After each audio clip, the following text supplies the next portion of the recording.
Let eMarketer analyze your data. Our custom reports marry original survey data with your company's proprietary data and perspective to create branded analytical reports for your marketing campaigns. Lead the narrative around key topics. Visit eMarketer.com/advertise to learn more. The combined entity will still be big enough to push TV networks around. So the factors that have driven each of those companies into the state that they're in are still going to be there, and a merger won't save them, but they'll do it because they're out of ideas of how else to save their business.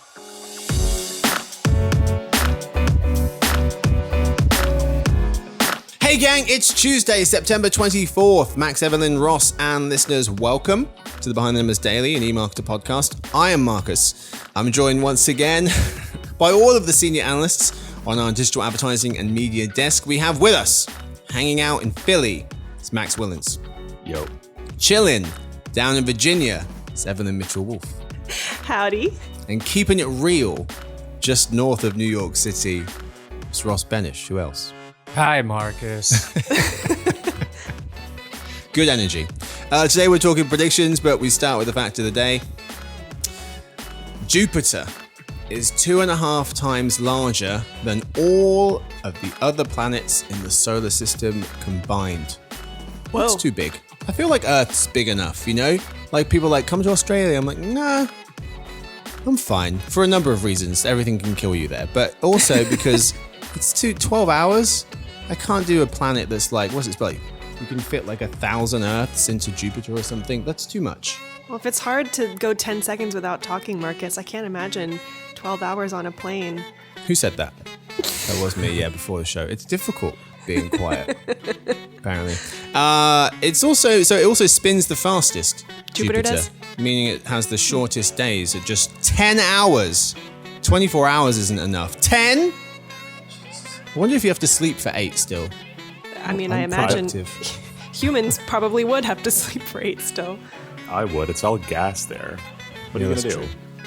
What else are you going to do but sleep? Go look at the giant storm that's been going there for 500 years. Again. Boring. Fair points. Anyway, today's real topic. Very specific but highly unlikely predictions. 2024 Fall Edition, Shark Tank style, Part 2.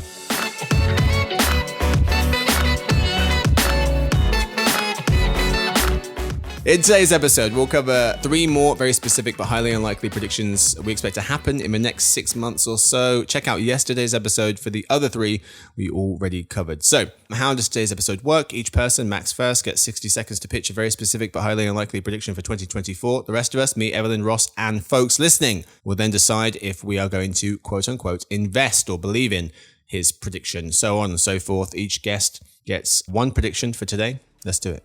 Max, you're up first again. Talk to me. I predict that sometime between now and the deadline that they face from U.S. regulators, someone at ByteDance / the Chinese government will blink and ByteDance will agree to sell TikTok to a United States-based interest, thereby allowing the app to continue operating here. Basically, the reason that I say this is that the Chinese economy is in a state of precarity, quite unlike anything it's been in for quite some time. Its exports actually declined in the second quarter, the first time that's happened for quite a while. Imports have fallen 2 quarters in a row. And so even though TikTok Shop is, small for the second largest economy in the world, it has tremendous ambitions to continue growing it and making it bigger and bigger. They had planned to 10x their US GMV in 2024, and I think it's realistic that they could have set a similarly ambitious target for 2025. Essentially, the TLDR here is that China's economy is wobbly enough that its poobahs are going to make sure not to do anything that might further imperil its, manufacturers and exporters. So I think that they're going to allow TikTok to remain in the United States. I have a question on timing here. Do you think this will happen before the litigation is resolved in courts? Yes. Okay. If TikTok was going to, or if ByteDance was going to do this, why wouldn't they just have done so earlier and save themselves all the heartache that they've gone through over the past year? Heartache. I think that they are, historically, China, especially in the last decade or so, has taken a much more kind of prideful and, some might say defiant posture in most kind of international affairs. And I think that even though we're talking about business rather than politics or, international relations, I do think that this fits into that same sort of theater of operations. And so it's just kind of in keeping with their outward stance to the world. But deadlines have a way of changing people's minds. And since this ban was initially passed into law, or the prospect of a ban was passed into law, China's economy has gone from wobbly to quite wobbly. So that's another contributing factor here. Yeah, I think the economic argument to me is what closes it. So I'm in. Full point. Full point. Whoa. That's right. Partially because I don't want to be the person who only gives half points. So Yeah. full point. All right, fair. I felt pointed, Evelyn. Listen, I have not been keeping track of your point distribution, Marcus. All right, thanks. So who do you think they might sell it to? Because they got to find someone small enough so as not to alarm antitrust people, but big enough that can afford it. Well, tune in next week to find out. That's a really good question. I mean, I think that it's possible that you could see something like, I think the prospect of Walmart buying it is not crazy. They would have a lot of reasons to want to attach something like TikTok to their business. It would help with their retail media ambitions. It would help with their own just overarching e-com ambitions. It's, adjacent enough that any argument about, anti-competitive challenges, like to me, it's not a slam dunk that would instantly put them in some kind of under, antitrust scrutiny. So I think it would be something like a Walmart as the potential buyer. Mm-hmm. That's believable for sure. I mean, Walmart and Oracle had a pitch, didn't they, a few years ago? That is correct. So that definitely The only makes question sense. there is that does Walmart really want to get into the social media space given, I mean, I won't give away my prediction that I'm about to go through, but it is regulatory hotbed these days. Mm-hmm. So maybe I will give a half a point. I don't know. Oh, Max, I'm so sorry. I talked her out of it. I feel cheated. Ross, you in? Well, there was this new invention of quarter points that I want to make full That use we of. killed at the end of last episode. Oh, I didn't realize that was killed because I was going to Tried carry that to. over Great. and give Quarter point? You know what? I'll give 25 cents. three quarters points. Jesus. Okay, good. Perfect. So it's not quite a point. But it's more than a half. Where I'm sitting, Marcus, right in between there. The future is here and it feels good. Evelyn, where do you live on this? I'm going to go with the half point. Half point. I'm going to be All that right. person that I said I wasn't going to be. I'm going to go quarter to make the math easier. So that means that China, ByteDance, blinking and selling TikTok to an American firm. Max's prediction gets 1.5 points. Good start, Max. I think that's the same as yesterday's prediction, so solid performance. Evelyn, what'd you have for us? I'm predicting that a law around children's online safety or privacy gets passed before the first 6 months of the next presidential administration have passed. When I first started ideating on this, the Kids Online Safety Act and the Children's and Teens Online Privacy Protection Act, known as COPPA 2.0, they had just passed the Senate and they were hanging out in the House. The House Committee on Energy and Commerce has now advanced those two bills. So COSA in particular has some critics who are concerned that content moderation requirements will be sort of co-opted by whatever party is in power. But broadly speaking, these bills have bipartisan support. Protecting children from the harms of social media is a cause that a lot of voters support and that a lot of politicians have made a central part of their platform of late. And there has been state level activity in this space. So I think there's a decent chance that one or both of these bills get signed into law even before Biden is out of office. But if not, one or both of them will definitely get enacted shortly after the next president is inaugurated. I think I'm in already. Yeah. So COPPA 1, if we're calling these like a trilogy, was effectively neutered by numerous Supreme Court cases that found that the law was unconstitutional. What would stop a COPPA 2 from running into the same issues on privacy or First Amendment grounds? Well, I don't have an answer for that, but I do think that that the bill will be enacted and then have a chance to be litigated, especially where, I mean, this is the other law, COSA, but I think that one has some serious First Amendment problems as well. And I think that there will be litigation around it. And so I don't know if it will, be made effective necessarily before all of that litigation plays out, but I do think it will be enacted. So to not answer your question. Yeah. I guess that's predicting a separate thing, right? Yeah, that it it'll is. actually do something as opposed to someone passing it. Yeah. I don't want to make this competitive, but because I went from having a full point to a half point after Marcus threw a thorny follow-up question at me, No, throw it. I think Ross's question is a worthy one, and so but since the question here is, or rather the prediction that we're dealing with specifically is just the passage of the initial passage of the legislation, I've talked myself out of it. You get a full point. Ha! Oh, hello. I think, all the points you made are on point. Like there is a kind of by recent, history standards, a kind of unprecedented amount of anti-tech sentiment really at all three levels of government. And I think you're probably right that it's unlikely that this will get passed before Biden leaves office, just because nobody passes anything in the final 6 months of a presidential term. So I'm dubious on that. But I think that, regardless of who wins in November, this will get put on a president's desk quite quickly. So I think you're onto something.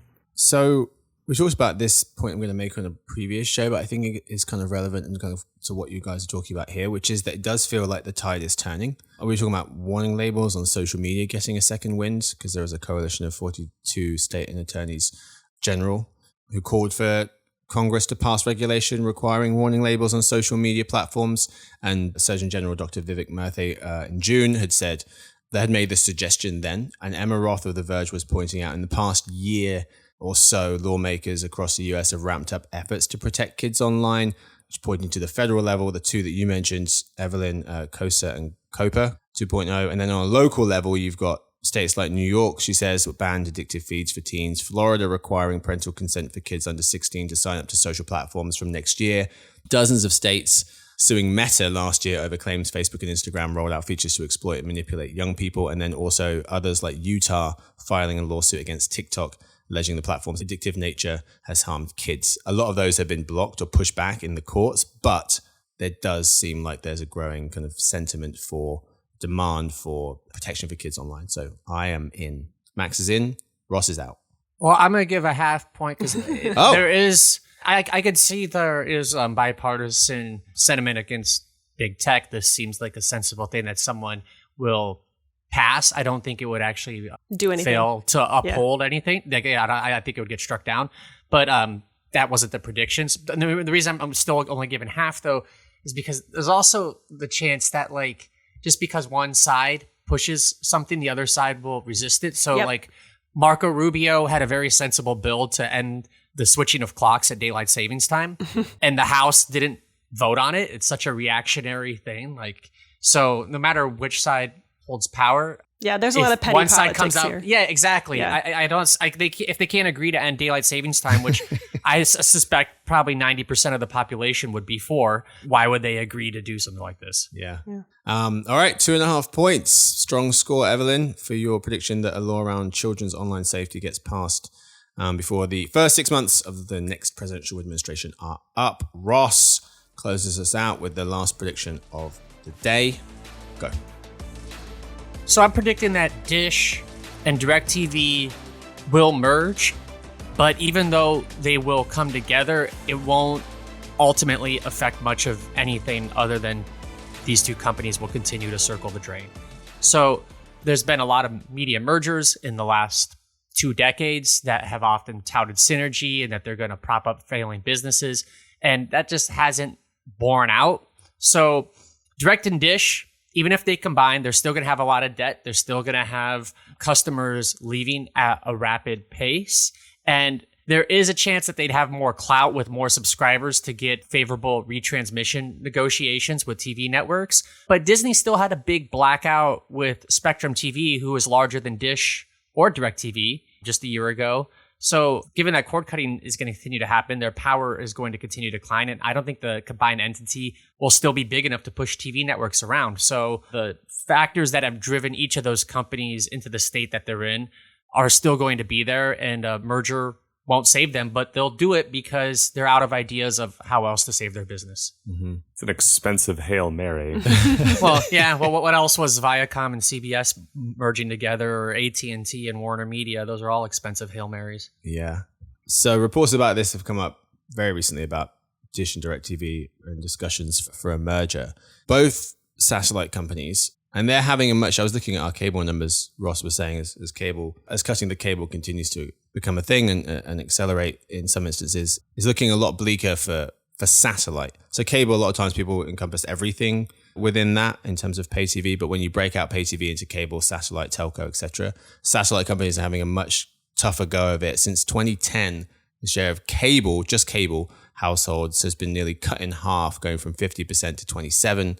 Over that time, the share of satellite households in America has been reduced by 2/3, going from 27% of homes to just 9%. So it's pretty bleak in that regard. Yeah, irrespective of who you partner with. So I think I'm in. I think I'm in too. I mean, there is really strong precedent, and I agree that it won't necessarily do anything to change the fortunes of either company. Ross, is there alternative that you can see? Like, should they do something else? Should any of these companies try a different strategy? They're in a tough spot, the satellite companies, because they don't offer the other services. Like the cable companies, like take Verizon or Spectrum, they have phone, they have internet. They could still be a profitable company. In fact, less of their company is on TV than it ever has been. So even though TV is declining quite a bit, they can still have a fortune due to their regional monopolies and services that people need.